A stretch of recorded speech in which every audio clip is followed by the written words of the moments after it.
తిరుమల శ్రీ వెంకటేశ్వరాలయంలో ప్రతి సంవత్సరం జరిగే బ్రహ్మోత్సవాలకు ఎంతో విశిష్టతుంది. భవిష్యోత్తర పురాణం ప్రకారం బ్రహ్మోత్సవాలను తొలిసారిగా సృష్టికర్తైన బ్రహ్మదేవుడే జరిపించినట్టు పేర్కొంటోంది. బ్రహ్మదేవుడు స్వయంగా ఆరంభించిన ఉత్సవాలు కావటంతో ఇవి బ్రహ్మోత్సవాలు అయ్యాయని అంటారు. అంకురార్పణ 9 రోజుల పాటు జరిగే స్వామివారి బ్రహ్మోత్సవాలు అంకురార్పణతో ప్రారంభమవుతాయి. బ్రహ్మోత్సవాల ఆరంభదినానికి ముందు రోజుగాని 3 రోజులు, 5 రోజులు, 7 రోజులు, 9 రోజుల ముందుగాని అంకురార్పణ జరుగుతుంది. ఇలా నిర్ధారితమైన రోజున స్వామివారి సేనాధిపతి విశ్వక్సేనుడి ఆలయంలో నైరుతి దిశలో ఉన్న వసంత మండపానికి విచ్చేస్తారు. ఆ తర్వాత ఒక నిర్ణీత పునీత ప్రదేశంలో భూదేవి ఆకారాన్ని లిఖించి ఆ ఆకారమునందు లలాట, బాహు, వక్షస్థల ప్రదేశాల నుంచి మట్టిని తీసి స్వామివారి ఆలయంలోకి వస్తారు.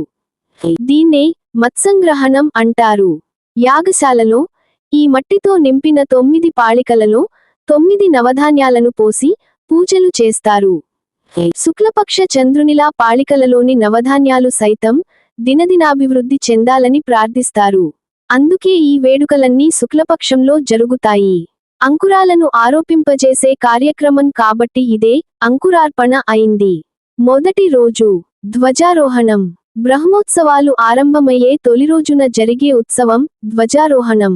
స్వామివారి వాహనం గరుడుడు కాబట్టి ఒక కొత్త వస్త్రం మీద ఒక గరుడుడి బొమ్మ చిత్రీకరించి సిద్ధంగా ఉంచిన గరుడ ధ్వజపటాన్ని ఊరేగించి ధ్వజస్తంభం వద్దకు తెచ్చి ఉత్సవ మూర్తులైన భోగ శ్రీనివాసుడు, శ్రీదేవి, భూదేవిల సమక్షంలో ధ్వజస్తంభం మీద ఎగిరేస్తారు. గరుడ పతాకమే సకల దేవతలకు స్వామివారి బ్రహ్మోత్సవాల ఆహ్వానపత్రం. దీంతో స్వామివారి బ్రహ్మోత్సవాలు ఆరంభమైనట్లే. ఇదే రోజు రాత్రి స్వామివారిని 7 తలలున్న పెద్ద శేష వాహనం పై ఊరేగించడం జరుగుతుంది. రెండో రోజు శేషవాహనము. ఈ రోజు ఉదయం 5 తలలున్న చిన్న శేషవాహనంపై స్వామివారిని ఊరేగిస్తారు. ఈ ఊరేగింపు బ్రహ్మోత్సవాలలో అతి ప్రధానమైనదిగా పరిగణిస్తారు. ఇదే రోజు సాయంత్రం స్వామివారిని హంస వాహనం పై ఊరేగిస్తారు. మూడో రోజు శ్రీవారి సింహవాహనం. మూడో రోజు ఉదయం శ్రీవారికి సింహ వాహన సేవ జరుగుతుంది. ఆ సమయంలో స్వామివారు వజ్రఖచిత కిరీటంతో సకల ఆభరణాలతో అలంకృతమై ఉంటారు. జంతుజాలానికి రాజైన సింహాన్ని మృగత్వానికి ప్రతీకగా భావిస్తారు. ప్రతి మనిషి తనలోని మృగత్వాన్ని సంపూర్ణంగా అణచి ఉంచాలని, తలపైన ఆదిదేవుడిని ధరించాలని చెప్పే ప్రతీకగా ఈ సింహవాహనంపై స్వామివారు ఊరేగుతారని భక్తులు భావిస్తారు. ఆ రోజు రాత్రి స్వామివారు తన ఉభయ దేవేరులతో కలిసి అచ్చమైన భోగశ్రీనివాసునిగా ముత్యాలపందిరి వాహనంపై తిరువీధులలో ఊరేగుతారు. నాల్గవ రోజు శ్రీవారి శేష వాహనం, కల్పవృక్ష వాహనం. 4వ రోజు ఉదయం స్వామివారు తన కల్పవృక్ష వాహనంలో భక్తులకు దర్శనం ఇస్తారు. కామితార్థ ప్రదాయినిగా కల్పవృక్షానికి మన పురాణ, ఇతిహాసాలలో ఓ విశిష్ట స్థానం ఉంది. ఆ కల్పవృక్షాన్ని సైతం తన వాహనం చేసుకోగలిగిన శ్రీవారు ఆ రోజు సాయంత్రం సర్వభూపాల వాహనం మీద స్వామివారి ఊరేగింపు భక్తులకు కనుల విందుగా సాగుతుంది. 5వ రోజు మోహిని అవతారం, హనుమద్వాహనం, గరుడ వాహనం. బ్రహ్మోత్సవాలలో నడిమిదైన 5వ రోజున స్వామివారు మోహిని అవతారంలో భక్తులకు దర్శనమిస్తారు.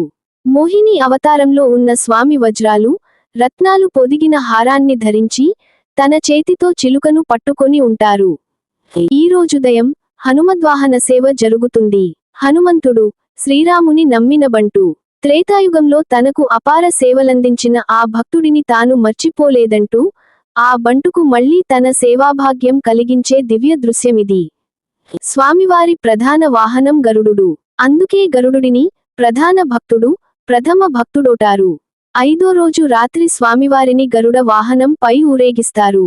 అలాగే ఈ రోజునే శ్రీవారి ఆలయానికి ఎదురుగా ఉన్న బేడి ఆంజనేయ స్వామి ఆలయం నుంచి రాష్ట్ర ప్రజల తరఫున ముఖ్యమంత్రి సమర్పించే నూతన వస్త్రాలను స్వామివారు స్వీకరిస్తారు.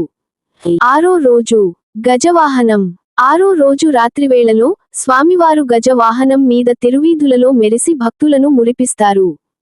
పోతనామాత్యుని విరచితమైన శ్రీమద్భాగవతంలోని గజేంద్రమోక్ష ఘట్టాన్ని తలపింపజేస్తూ సాగే ఊరేగింపు ఇది. 7వ రోజు శ్రీవారి రథోత్సవం. సూర్యప్రభ వాహనం పై శ్రీవారి రథోత్సవం. 7వ రోజు ఉదయం మలయప్ప స్వామి సూర్యప్రభ వాహనంలో ఊరేగుతారు. అదే రోజు సాయంత్రం తెలుపు వస్త్రాలు, తెల్లని పుష్పాలు, మాలలతో చంద్రప్రభ వాహనం మీద స్వామి రావటం జరుగుతుంది. 8వ రోజు రథోత్సవం. 8వ రోజు జరిగే రథోత్సవానికి హాజరయ్యేంత భక్తజనం మరే రోజునా కానరారు. భక్తులు ప్రత్యక్షంగా పాలుపంచుకోగలిగే స్వామివారి వాహన సేవ అదే మరి. శైబ్యం, సుగ్రీవం, మేఘపుష్పం, వాలహకం అనే పేరు గల గుర్రాలతో సర్వాంగ సుందరంగా అలంకరించిన రథంలో స్వామి తిరువీధుల్లో ఊరేగి భక్తులను పరవశింపజేస్తారు. 9వ రోజు శ్రీవారి చక్రస్నానం. బ్రహ్మోత్సవాలలో చివరి రోజైన 9వ నాడు స్వామివారికి వరాహస్వామి ఆలయ ఆవరణలో శ్రీదేవి, భూదేవితో సహా అభిషేక సేవలు జరిపిస్తారు.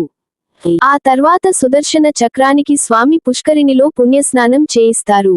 ఇదే చక్రస్నాన ఉత్సవం.